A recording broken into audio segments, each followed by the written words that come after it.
punya ilmunya juga. Silakan Pak Saparudin. Ya. Terima kasih pimpinan. Yang saya hormati pimpinan Komisi 3, anggota Komisi 3, Pak Kapolres dan Kajari Sleman dan Bapak pengacara dari keluarga Pak Olia. Saya mau tanya dulu sama, mohon izin Pak, Ya, saya dialog langsung. Silakan. Pak Kapolres Sleman, sejak kapan jadi Kapolres Anda? Dihidupin Pak. Ya. Januari tahun lalu, Bapak.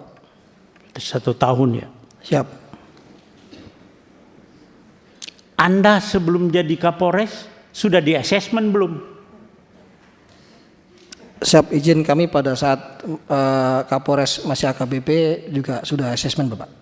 Sudah. Sudah baca belum KUHP dan KUHP baru? Siap, sudah baca, Bapak. KUHP undang nomor berapa? KUHP yang baru itu nomor berapa? Nomor Kalau sudah Anda sudah 1, baca Pak. nomor berapa? Nomor 1. Iya, nomor 1 tahun berapa? Nomor 1 tahun 2003, Bapak. 2023. KUHP 2023. Ulangi. 2025. 25. Saya tanya Anda karena ada kaitannya nanti di pasal di KUHP. Berlakunya kapan sih itu KUHP dengan KUHP? Sejak tanggal 2 Januari kemarin, Bapak. Kemarin kapan? Kemarin dulu. 2026. 2026. Siap. Jawabnya begitu kalau Anda Kapolres. Kemarin kok, kemarin apa? Anda Kapolres. Harus melihat sesuatu gitu loh. Nah, sudah disampaikan oleh Pak Riwanto tadi bahwa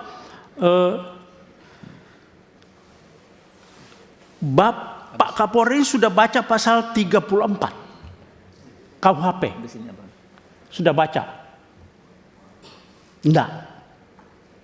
Ada di situ itu permasalahannya, Pak. Belum baca. Pasal 34 KUHP yang Undang-Undang nomor 20 tahun 2000 nomor 1 tahun 2023. Pasal 34 bawa enggak? Siap, terkait restoratif justice, Bapak. Bukan, pasal 34 KUHP. Anda itu datang ke sini tentang masalah pasal-pasal, tapi Anda tidak bawa KUHP. Kalau enggak saya pinjamkan, saya bawa nih. Bawa, Pak. Pasal 34. Saya yang baca.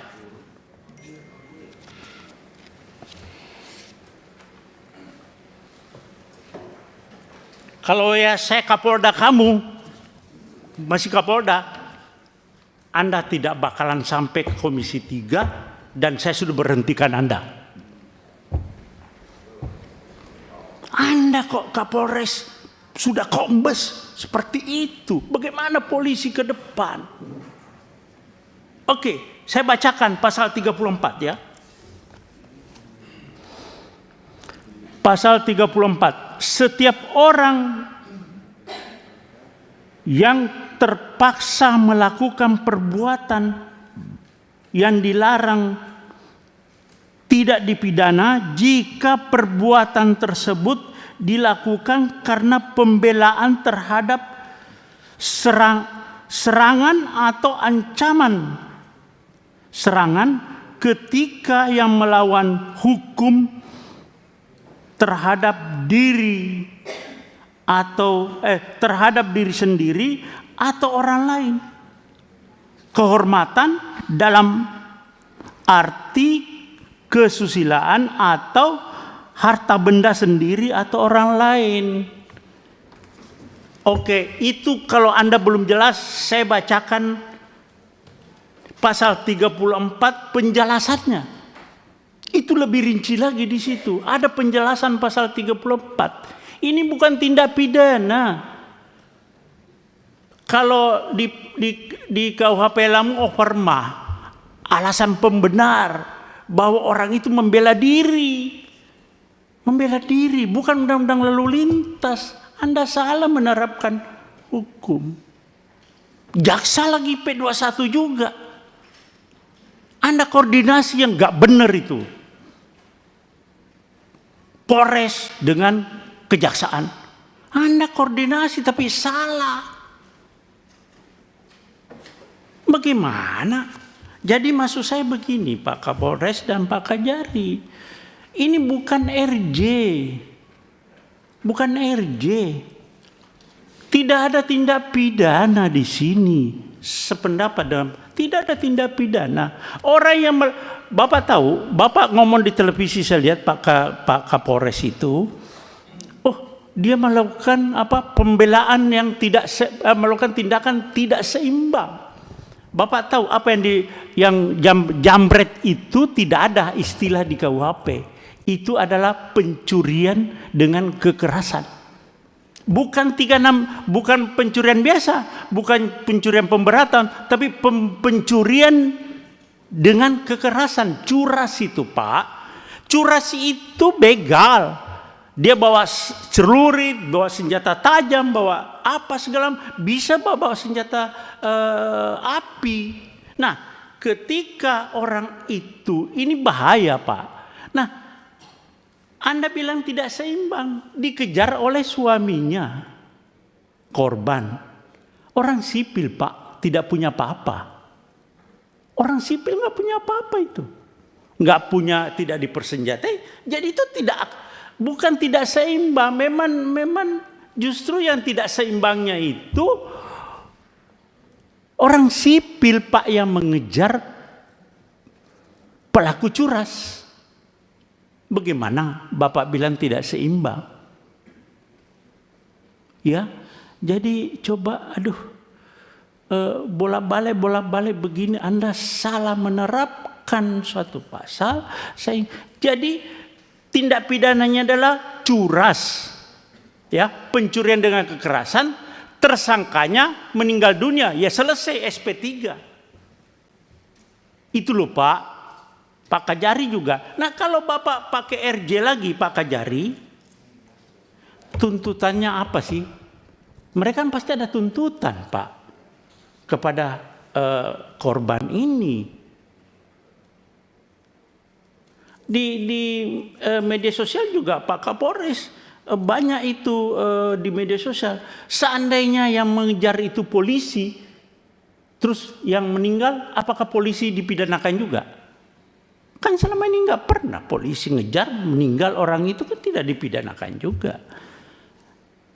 Jadi pasal 34 Pak, nanti coba Bapak buka, terus penjelasannya juga itu alasan pemaaf karena orang ini jadi korban Pak. Orang korban jangan jadikan tersangka. Ini kenapa Pak Kajari juga begitu, P21 langsung RJ itu ada tuntutan lagi toh Pak. Nah saya mau tanya Pak Kajari, dia minta berapa sih atau apa tuntutannya yang dari sana? Ya jawab Pak. Mohon izin Bapak, jadi pada saat pertemuan di Zoom meeting pada tanggal 26 tersebut, itu sempat disampaikan oleh pihak dari Palembang melalui kuasa hukumnya. Karena saya suruh bicara sendiri, keluarga yang dalam hal ini sebagai jambret itu tidak mau Pak, tidak mau bicara, semua pokoknya melalui kuasa hukumnya.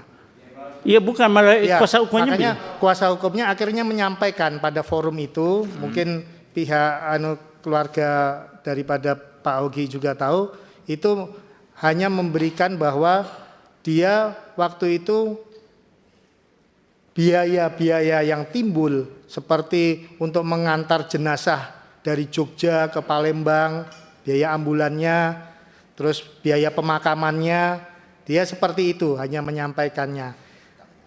Selanjutnya akan nanti nilainya berapa Pak? Dia belum menyebut nilai pada saat itu Bapak.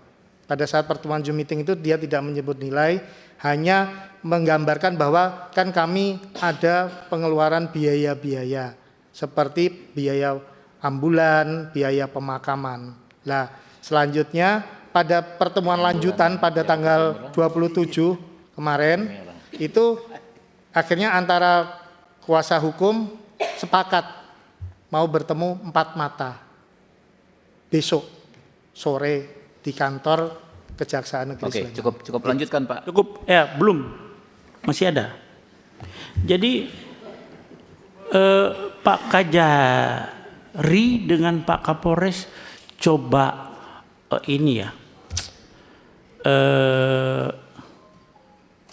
Pak Kajari, Pak Kapolres sih sudah Sespimti atau Lemhanas? Belum? Saya belum Bapak. Sudah Sespimti? Belum Bapak. Hah? Belum. Belum. Ya udah. Maksud saya coba lebih, dan mungkin saya lihat Bapak belum tahu persis, tapi sebetulnya polisi sudah ada yang namanya overma, alasan pemaaf di KUHP yang lama. Tapi KUHP yang baru juga ada Pak, di pasal 34, coba Bapak baca berulang-ulang. Dan itu curas Pak, bukan pencurian biasa. Pencurian dengan kekerasan yang resikonya tinggi sekali. Masih lumayan Bapak suaminya mau mengejar dengan punya keberanian yang cukup Pak. Tidak semua orang mau mengejar. Nah, di dalam terjadinya pengejaran itu terjadi suatu kecelakaan begitu. Ya sudah selesai, tersangkanya meninggal dunia. Tidak ada lagi RJ. Nah kalau Bapak RJ, tuntutannya itu nanti karena dia merasa pede. Persyaratan RJ Pak harus ada kesepakatan kedua belah pihak. Ini persis sama dengan yang di Jambi, Muaro Jambi. Jadi pede itu yang pelapor itu jadi merasa percaya diri, jadi bisa membuat angka yang cukup tinggi nanti Pak. Terjadi lagi pemerasan di situ. Nah, saya minta Bapak lebih bijaklah terhadap ini berdua Pak. Bapak sebagai aparat penegak hukum, Bapak tahu ada alarm. Bapak bukan dengan gagah berani menyampaikan unsur-unsur pidana ini. Tidak. Coba lihat di media sosial bagaimana tanggapan masyarakat. Itu sinyal bahwa Bapak salah di dalam menerapkan pasal di situ. Iya Pak ya, Pak Kapolres. Coba lebih bijak. Ya, kita lagi sekarang polisi dengan jaksa dengan hakim, reformasi Polri. Tapi tetap bergulir, Anda tidak mengerti Pak Kapolri bagaimana sih Polri kita ini jaga supaya marwah Polri ini lebih dipercaya kepada masyarakat. Tapi Bapak ada kegiatan potongan-potongan kelakuan Polri yang membuat citra Polri semakin buruk. Kita berusaha Pak, kita di sini semua sepakat Polri itu di bawah presiden.